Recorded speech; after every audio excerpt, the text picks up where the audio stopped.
अन्य समाचारों पर नजर करिए। राज्यना अलग अलग जिल्ला में આજથી વરસાદની શક્યતા। આગાહીકાર અંબાલાલ પટેલે 7 જુલાઈ સુધી વરસાદની આગાહી કરી। પંચમહાલ, મહીસાગર, વડોદરામાં આજે વરસાદની શક્યતા વ્યક્ત કરવામાં આવી। ઉત્તર ગુજરાતના કેટલાક ભાગોમાં પણ વરસાદનું અનુમાન તેમણે વ્યક્ત કર્યું છે। કાલથી સૌરાષ્ટ્ર અને કચ્છમાં પણ વરસાદની ગતિવિધિ વધવાની આગાહી કરવામાં આવી। 2 અને 3 જુલાઈના રાજ્યભરમાં વરસાદનું અંબાલાલ પટેલનું અનુમાન। દરિયામાં કોઈ સિસ્ટમ સક્રિય ન હોવાથી વરસાદ આવવામાં વિલંબ થયો છે। વેસ્ટર્ન ડિસ્ટર્બન્સમાં વરસાદને કારણે વિલંબ થયો હોવાની વાત અંબાલાલ પટેલે કરી। હવામાં ભેજનું પ્રમાણ ઓછું હોવાથી વરસાદ ન વરસ્યો। 3 અને 4 જુલાઈ દરમિયાન બંગાળ ઉપસાગરમાં લો પ્રેશર બનવાની શક્યતા તેમણે વ્યક્ત કરી।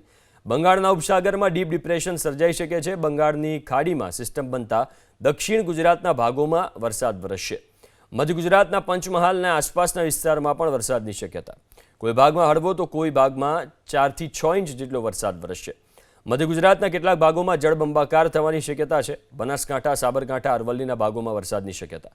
ડાંગ, આવા, વલસાડ, નવસારીના ભાગોમાં અતિ ભારે વરસાદનું અનુમાન। 4 જુલાઈ બાદ મધ્યપ્રદેશના ભાગોમાં ભારે વરસાદ થતાં નર્મદાનું જળસ્તર વધશે। 16 જુલાઈની આસપાસ મધ્યપ્રદેશ, રાજસ્થાનના સરહદી ભાગોમાં વરસાદ વરસી શકે છે। 2 અને 3 ઓગસ્ટ દરમિયાન રાજ્યમાં અણધારા વરસાદની શક્યતા છે। રથયાત્રાના દિવસે ક્યાંક વરસાદી છાંટા તો ક્યાંક ધોધમાર વરસાદનું અનુમાન છે।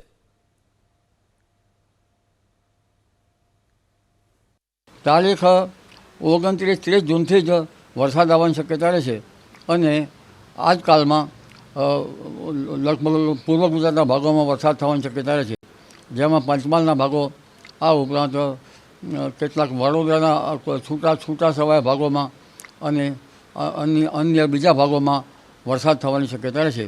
આ વરસાદ હળવો થવાની શક્યતા રહેશે। કદાચ ઉત્તર ગુજરાતના અન્ય કોઈ ભાગોમાં પણ વરસાદ થઈ શકે, પરંતુ તારીખ 29-30માંથી સૌરાષ્ટ્રના કેટલાક ભાગોમાં પણ વરસાદ થવાની શક્યતા રહેશે। એટલે તારીખ 29-30માં વરસાદનું પ્રમાણ ધીરે ધીરે વરસાદ ઓછો હોવા છતાં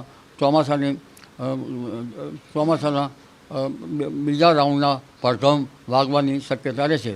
હવે તારીખ બીજી 3 જુલાઈથી વરસાદ થવાની શક્યતા રહેશે અને તારીખ 7 જુલાઈ સુધીમાં તો પૂર્વ ગુજરાતના ભાગો, પંચમહાલના ભાગો, મહીસાગરના ભાગો, વડોદરાના ભાગો, આ ઉપરાંત લગભગ અન્યમાં અરવલ્લીના ભાગો, સાબરકાંઠાના ભાગો, ઉત્તર ગુજરાતના ભાગોમાં વરસાદ થવાની શક્યતા રહેશે, જેમાં મહીસાગરના ભાગો, વડોદરાના ભાગો અને પંચમહાલના કેટલાક ભાગમાં ભારે તો કોઈ ભાગમાં અતિ ભારે વરસાદ થવાની શક્યતા રહેશે।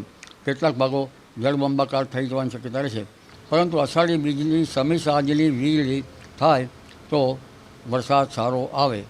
વીજળી સમી સાંજની થવી જોઈએ અને આ વીજળી લગભગ સર્પાકારની, સફેદ આકારની થવી જોઈએ અને લબક ઝબક કરતી વીજળી થવી જોઈએ।